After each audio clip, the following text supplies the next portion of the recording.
हा शेतकऱ्याचा, वंचितांचा, सामान्य जनतेसाठी हा लढा आहे आणि जे या राज्य सरकारनं मोठी मोठी आश्वासन देऊन मतं घेतलेली होती ते आमचं यांना म्हणणं आहे की असं त्यांनी काय करावं, अधिवेशन आश्वासन दिलेली पूर्ण करावी ती हीच या उपोषणाचा अर्थ आहे। शेतकऱ्याचा सातबारा कोरा करतो म्हणले होते, दिव्यांगाचं फंड वाढवतो, शेतकऱ्याच्या पिकाला हमीभाव देतो म्हणले होते, पॉलिसीच्या दृष्टीनं, इन्शुरन्सच्या पॉलिसीच्या दृष्टीनं आम्ही करतो। जे त्यांनी हे केलेलं आहे हे 4 वर्षानंतर करतील सरकार याच्या अगोदर, त्याच्या अगोदर लोकांना आणि ते जागृत करण्याचं काम आम्ही करतोय आणि ह्या माध्यमातून आम्ही महाराष्ट्रात प्रत्येक गावागावात जाण्याचा आम्ही प्रयत्न करणार आहे आणि हे आंदोलन आम्ही उग्र करणार आहे। राज्य सरकारनं बच्चू कडूच्या तब्येतीची काळजी घ्यावी एवढीच आमची त्यांना विनंती आहे। ज्यावेळेस जनतेचा रेटा वाढेल तेव्हा सरकार घाबरेल। जोपर्यंत जनतेला हे कळालं पाहिजे की आम्ही कुणासाठी करतोय, बच्चू भाऊ असेल आम्ही असेल, या जनतेने याचा विचार करावा आणि रेटा वाढल्यानंतर डेफिनेटली सरकारला नमतं घ्यावं लागेल। पार्लमेंटचं शेतकऱ्याचं कायदं देखील माघारी घ्यावं लागलं होतं,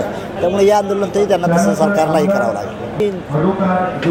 नियत आणि नीतीमध्ये फरक आहे। मुळात म्हणजे भारतीय जनता पार्टीला आरक्षण पॉलिसी योग्य मानतच नाही ते, त्यामुळं एखाद्या समाजाबद्दल कमिशन नेमायचं आणि त्या कमिशनचा रिपोर्ट निगेटिव्ह करायचा आणि नंतर सांगायचं तुमचं हे आलं नाही, अशा भानगडी भांडत ठेवायचं समायाला हे धोरण BJPला चांगलं जमतं। त्यामुळे त्या आरक्षणाच्या दृष्टीनं मला वाटत नाही हे आरक्षण देतील म्हणून। द्यायला असतं तर केंद्र सरकार त्यांचं होतं, एवढी वर्ष लावायची गरज नव्हती, पण त्यांना जुलवत ठेवायला लागलं आणि त्या समाजाला धनगरज नाही, सर्व समाजाच्या आरक्षणाबद्दल ते गोळ असाच करणार आहे। मोठा मासा छोट्या माशाला खातो।